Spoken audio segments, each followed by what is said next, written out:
क्या आपने कभी सोचा है कि जब धरती का जन्म हुआ था, तब वो कैसी दिखती होगी?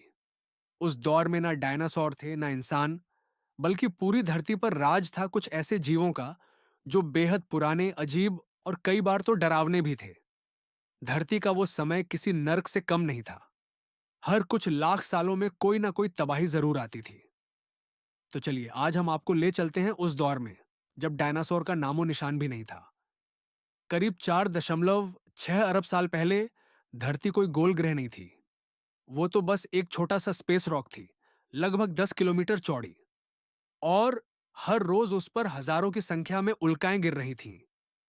इन लगातार टक्करों के कारण वो आकार लेने लगी। जैसे बर्फ का गोला लुढ़कते हुए बड़ा होता जाता है, वैसे ही वो पत्थर, धूल और उल्कापिंड आपस में जुड़ते गए और धीरे धीरे धरती की पहली झलक सामने आई।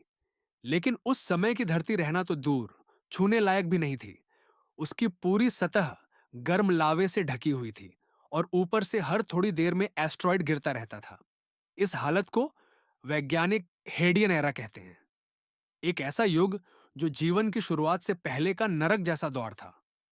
फिर करीब 3.5 अरब साल पहले कुछ ऐसा हुआ जिसने सब कुछ बदल दिया। एक लंबी लगातार चलने वाली बारिश ने पूरी धरती को पानी से ढक दिया और यहीं से बना पहला ओशन। पानी के साथ तापमान भी थोड़ा गिरा, लेकिन हालात अब भी काफी मुश्किल थे। वायुमंडल में ऑक्सीजन नाम की चीज न के बराबर थी और धरती पर जगह जगह वॉल्केनोस फट रहे थे। इन्हीं ओशंस की गहराई में जीवन की पहली चिंगारी उठी। वैज्ञानिक अभी तक पूरी तरह नहीं समझ पाए कि पहला जीवन कैसे शुरू हुआ, लेकिन इतना तय है कि कुछ बेहद सरल सिंगल सेल ऑर्गेनिजम्स ने पहली बार धरती पर जन्म लिया। यही हमारे और हर एक जानवर के पुरखे थे। फिर अरबों साल की धीमी प्रगति के बाद अचानक एक धमाका हुआ। नहीं, सच में नहीं, एक इवोल्यूशनरी एक्सप्लोजन। करीब 540 मिलियन साल पहले हुआ कैम्ब्रियन एक्सप्लोजन, जिसमें धरती के लगभग 90% आधुनिक जीवों की मूल प्रजातियां पहली बार उभरी।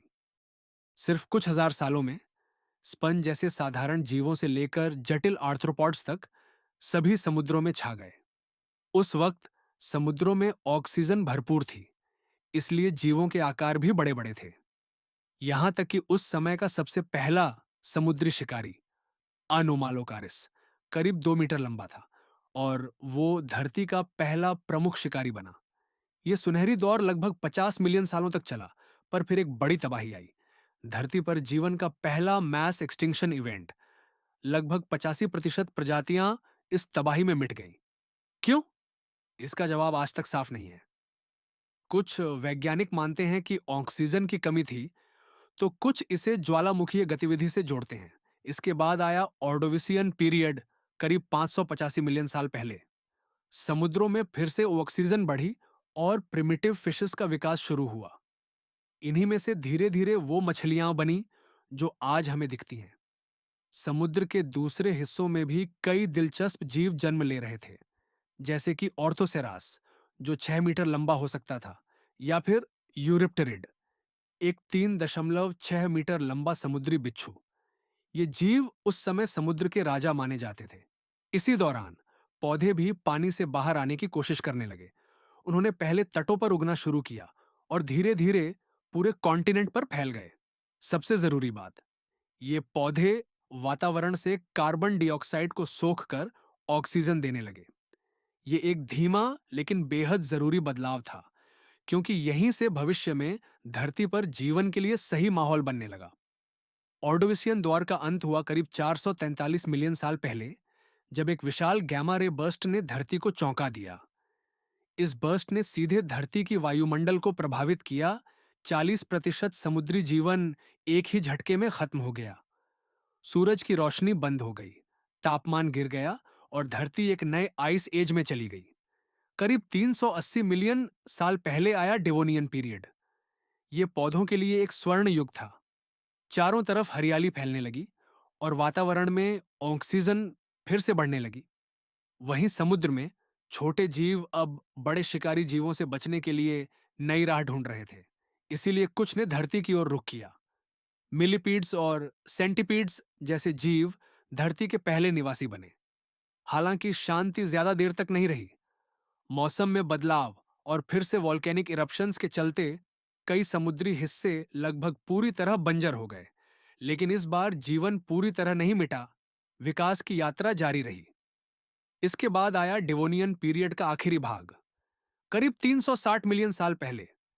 यह समय था मछलियों का राज और धरती पर फॉरेस्ट्स बनने का दौर। समुद्र में उस समय का सबसे खतरनाक शिकारी था डंक्लोस्टियस।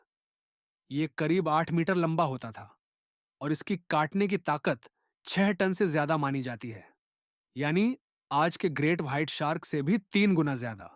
धरती पर भी पौधे अब छोटे नहीं रहे। करीब 30 मीटर ऊंचे पेड़ उगने लगे और पहली बार डेंस फॉरेस्ट बन गई। इससे धरती का पारिस्थितिक तंत्र और मजबूत हुआ। पर जैसे ही डिवोनियन समाप्त होने को आया, सिबेरियन सुपर वोल्केनोस के फटने से एक बार फिर से झरहवा में फैल गया। ओशन एसिडिफिकेशन शुरू हुआ और करीब 80% समुद्री जीव खत्म हो गए। इसके बाद आया कार्बनिफरस पीरियड, धरती पर इंसेक्ट्स का राज। क्योंकि ऑक्सीजन की मात्रा अपने चरम पर थी, इसलिए जीवों का आकार भी बहुत बड़ा हो गया था।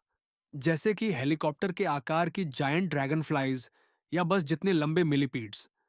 पर जैसे ही ये दौर खत्म हुआ, धरती की टेक्टोनिक प्लेट्स खिसकती हुई एक साथ आ गईं और बना पैंगिया सुपर कॉन्टिनेंट। इसका असर जीवन पर भी पड़ा। अंदरूनी इलाके सूखे हो गए, पेड़ पौधे मुरझा गए और इसके साथ ही ऑक्सीजन घट गई और मौसम फिर से बदलने लगा। आखिरकार आया पर्मियन पीरियड, लगभग 290 मिलियन साल पहले। यह था पेलियोजोइक एरा का अंतिम दौर।